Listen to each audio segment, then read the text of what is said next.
Alors, il nous dit ce que j'ai dit au début, hein, à part le Tsimsum, hein, parce que le Tsimsum, ça va poser question. Il nous dit ce que je vous ai expliqué au niveau des noms qu'on prononce, etc., de ces deux niveaux d'unicité, l'unicité supérieure, l'unicité inférieure, ça va nous permettre de comprendre ce terme qui dit Ani Hashem Lo Shaniti. Je suis Dieu et je n'ai pas changé. C'est difficile, hein, ces textes-là, parce qu'on est en train de parler de Dieu. Hein. Qu'est-ce que c'est Dieu? On ne sait pas trop, quoi. Hein. Mais déjà, cette lumière transcendante infinie, on ne peut pas dire qu'elle a changé. D'abord, ça c'est un axiome. Il va voir comment ça marche. Ça veut dire qu'il n'y a aucun changement en Dieu entre avant la création et après la création. Et il insiste, de la même façon que Dieu est unique avant la création du monde, il reste toujours unique après celle-ci. Et c'est à ce propos qu'il est dit, alors je vais prendre le terme Ataou. Alors je vais le prendre d'après un livre de prière, je préfère le prendre entièrement parce que je dis juste un petit passage. J'aime bien le texte entier.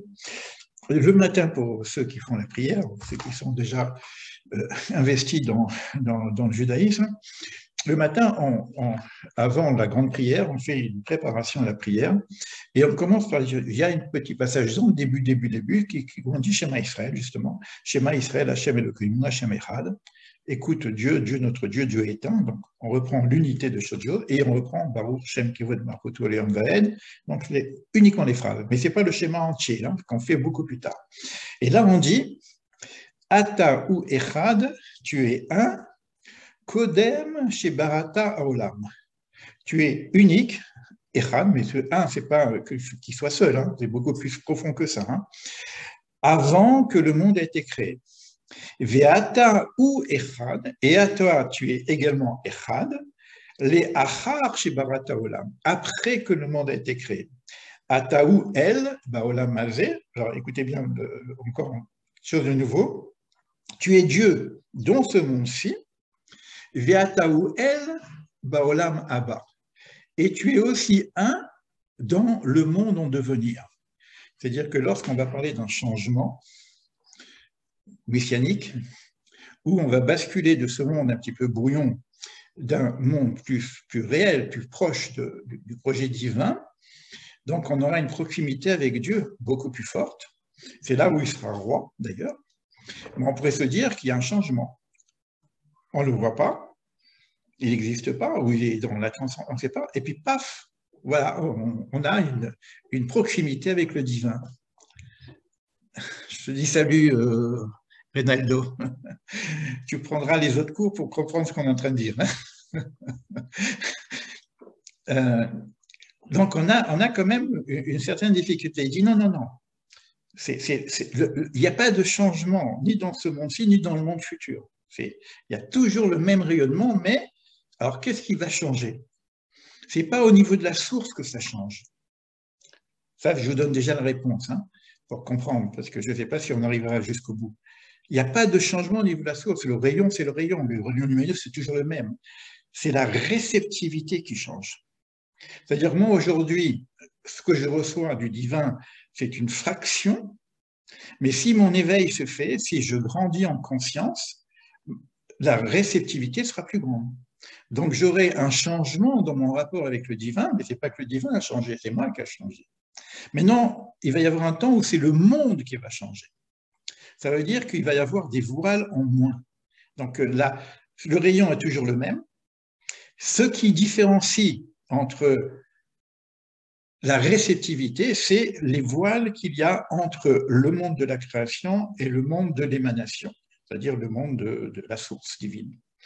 Et ces voiles-là, soit je fais un travail individuel, on a travaillé aujourd'hui sur le travail individuel. À ce moment-là, je peux avoir une proximité de Dieu beaucoup plus forte, individuellement, ou même de réduire mes voiles, c'est Les voiles, c'est aussi l'ego, c'est beaucoup de choses. Hein. Quand on travaillera sur la maison bête, le nettoyage de soi, etc., on va voir techniquement comment on peut avancer sur ça.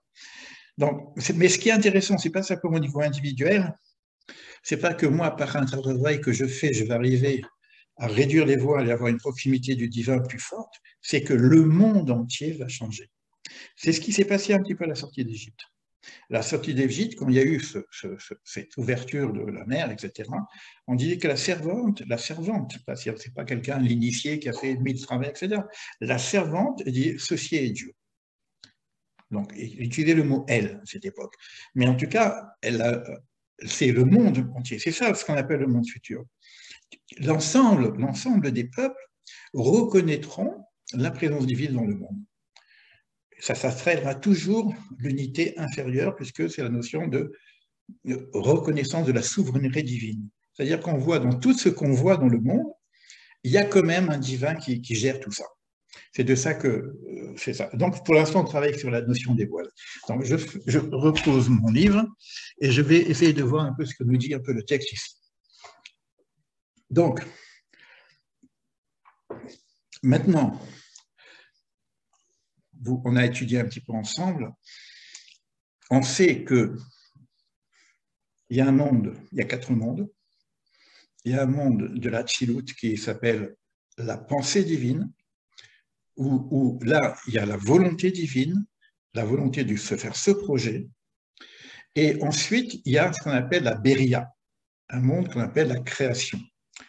Or, la Beria n'est pas ce que nous voyons ici dans notre monde. La Beria, ce serait comme le plan de la création. C'est comme un architecte, par exemple, il a une idée de faire une maison, c'est au niveau de la pensée, Atzilut, et après il va faire le plan de la maison, on appelle ça Beria. Ça n'a rien à voir avec le mot créer chez nous. D'accord? Donc, ça veut dire que de ce plan-là, vous ne pouvez rien faire, c'est un plan. Et la Torah aussi, c'est un plan. On dit que Dieu regarde la Torah pour créer le monde. Donc, avant la création, il y avait déjà un plan. Ça s'appelle la Beria. C'est le projet ultime. Mais il va y avoir un décalage entre la Beria et l'action divine. Je vous donne juste un exemple, si je répète, mais pour les personnes qui écoutent pour la première fois, quand Dieu décide de créer, par exemple, l'arbre, il dit qu'il y a un arbre fruit faisant des fruits. Et qu'est-ce qui se passe dans le monde? La terre crée un arbre qui fait des fruits, mais l'arbre lui-même n'est pas fruit. Il y a un décalage entre le projet et la réalité dont j'ai parlé tout à l'heure. Ça, c'est la Beria. Après, il y a la Yatsira, c'est la formation. Alors, c'est quoi la formation? J'ai des éléments. Alors maintenant, parce que la Beria va sortir les éléments principaux du projet, et après, je vais commencer à former les choses. D'accord? On met en place tous les élémentaux pour que le monde soit. D'ailleurs, on en a parlé tout à l'heure avec notre ami Abraham, vous voyez que, par exemple, il y a un homme qui est créé, Bara, Elohim, on est créé masculin, féminin, et au 2e chapitre, on dit il n'y a pas d'homme. Attends, on l'a créé ou on ne l'a pas créé? Non, on ne l'a pas créé encore, on l'a pensé en limite, on va dire, on l'a pensé, on l'a structuré, on l'a créé dans le projet tel qu'il devrait être. Maintenant, il va falloir le faire. Alors, on est passé au 2e niveau qu'on appelle Yetzira, va Yetzer Adam. Et donc, on a la formation de l'homme, et plus tard après, lorsque l'homme va devenir corporel, etc., ça va être nous-mêmes. C'est-à-dire, Vayaras, il fait. Donc, on a 4 mondes. Mais est-ce qu'il y a des différences au niveau du divin dans tout ça? Le texte nous dit non, il n'y a aucune différence. C'est un même rayon qui descend dans tous les différents mondes, c'est simplement des voiles différents, qui fait que cette lumière va être plus atténuée, au point où cette atténuation, on avait vu déjà ça, que c'est un chesed, ce tzimtzum, c'est pas une rétraction dans le sens Dieu se rétrécit, il met des voiles pour que la lumière soit supportable, parce que l'objet divin, c'est qu'on puisse le connaître. Or, je ne peux pas connaître le soleil si je suis devant le soleil, je brûle, je disparais. Donc, qu'est-ce qu'il va y avoir? Je vais connaître les rayons du soleil, mais même les rayons du soleil, si je regarde de trop près, je peux me brûler les yeux. Donc, il va y avoir plusieurs voiles qui me permettent à un moment donné d'avoir le rayonnement divin qui, lui, peut être perceptible par l'homme. C'est ça qu'il veut dire. C'est-à-dire qu'il n'y a pas de changement malgré tous les différents mondes qu'il y a. Il n'y en a qu'un seul. Alors, après, il dit quelque chose un peu différent maintenant, parce que on a tendance à... Alors ça, c'est un peu intellectuel, c'est embêtant quand on parle d'intellectuel, mais bon, c'est quand même de la Kabbale. Pourquoi j'ai dit intellectuel? Parce que la philosophie, elle se pose une question fondamentale. Est-ce que l'essence a précédé l'existence ou l'existence a précédé l'essence? Donc, alors, pourquoi? C'est-à-dire qu'à la limite, pour les philosophes, il peut y avoir une existence, c'est-à-dire le monde existe depuis toujours, mais on sait que finalement, ça vient d'un certain point de vue essence. Mais le monde existe en tant qu'existence depuis toujours. Ou alors, il y a une création vraie. Alors, à notre niveau, on pourrait dire que l'essence précède l'existence. D'abord, il y a l'essence et après l'existence. Mais quand ces questions-là ne se posent pas au niveau de l'unité, il n'y a pas d'essence-existence, c'est la même chose. Du point de vue divin, il n'y a pas une notion d'essence et d'existence. Ce n'est pas qu'il y a l'existence après qu'il y a un changement dans l'essence dans ce cas-là. Donc non, c'est la même chose. Donc du point de vue divin, il faut arriver à comprendre que cette idée de sens et d'existence, c'est la même chose. Et là, il dit encore quelque chose de différent, un peu difficile aussi. La connaissance et le connaissant. Moi, quand je connais quelque chose, je ne suis pas la connaissance. Mais la connaissance, elle va venir m'intégrer. Je vais apprendre quelque chose de nouveau. Donc, je vais changer. Or, le monde évolue au niveau de la connaissance. Donc, il y a des changements au niveau de l'être. Mais au niveau du divin, non. Il est connaissance et connaissant. C'est-à-dire que c'est la même chose. Alors, ce sont des questions un peu philosophiques. On ne va pas y rester trop longtemps. Mais pensez à cette notion-là d'unité qui intègre ces deux points de vue. Je le dis, c'est celui qui sait ce qui est su et la connaissance elle-même. Tout cela ne font qu'un.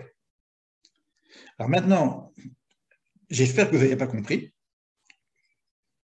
Hein, t'as compris? Non, alors c'est bien. Pourquoi? Ils disent qu'on ne peut pas le comprendre. La bouche n'a pas le pouvoir d'exprimer cette notion, ni l'oreille de l'entendre. Et le cœur de l'homme ne peut pas saisir pleinement ce dont on vient de parler. Pourquoi? Parce que notre fonctionnement, il est duel.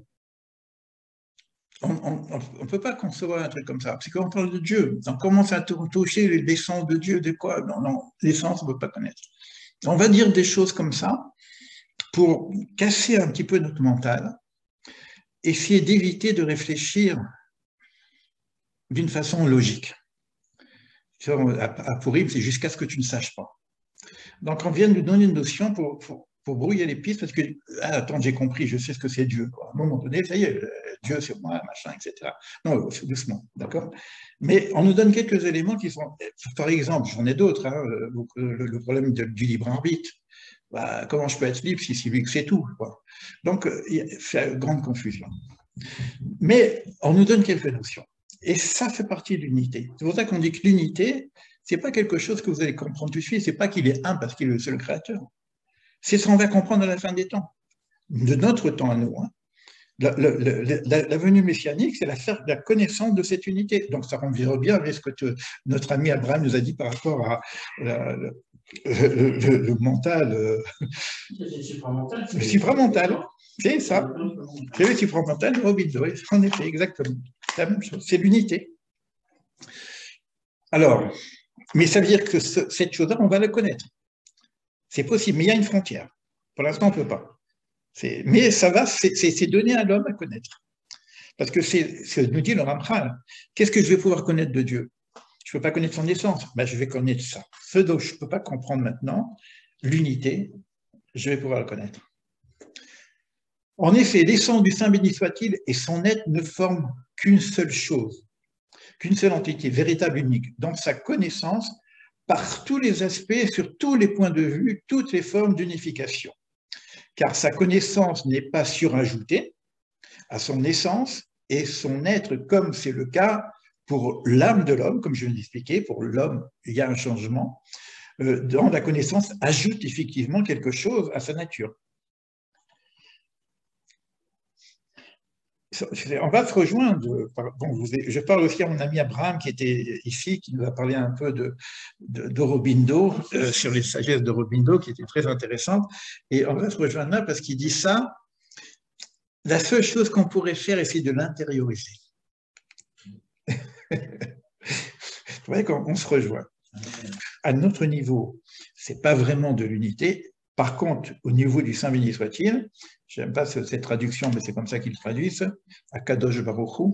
La dernière fois, je disais que Akadosh Baruch Hu, bon, Saint béni soit-il, comme si je bénis le bon Dieu, c'est pas le top. Moi, je traduis selon Manitou aussi, hein, c'est quand même. Donc, Kadosh, c'est séparé, c'est autre.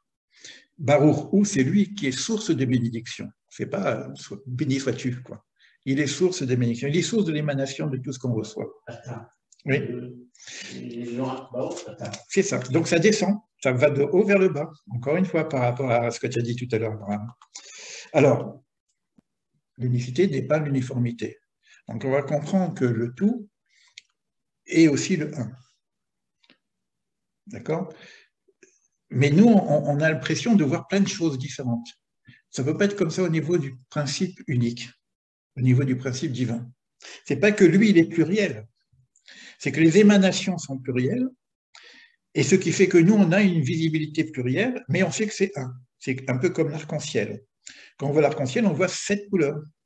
Mais on sait qu'au fin de compte, ce n'est qu'une seule couleur. Et c'est la réfraction de la couleur 1 qui va faire les 7 couleurs. Mais la couleur, elle est une. Mais nous, on voit 7 couleurs. Et donc, nous, on a compris maintenant que ces 7 couleurs sont une. Et donc, on va découvrir le 1 dans le multiple. Mais du point de vue divin, il n'y a qu'un seul rayon, transparent totalement. Donc maintenant, c'est ce que j'ai dit tout à l'heure, son existence, son être et son essence ne font qu'un. Et ça, c'est aucune créature au monde ne peut percevoir l'essence du Créateur, ni son être. Elle ne peut pas non plus comprendre la profondeur de sa connaissance. Bon, quand on dit la chorma, la sagesse, c'est pas sagesse divine, mais qu'est-ce que je peux dire sur la sagesse divine? L'intelligence divine, quand on parle de rayon divin, quand on parle des séphirotes, on va donner des attributs. Et on va confondre notre connaissance du mot sagesse avec la sagesse divine, ça n'a pas de sens. Donc c'est incommensurable. Donc tous les rayons de cette multiplicité sont aussi incommensurables.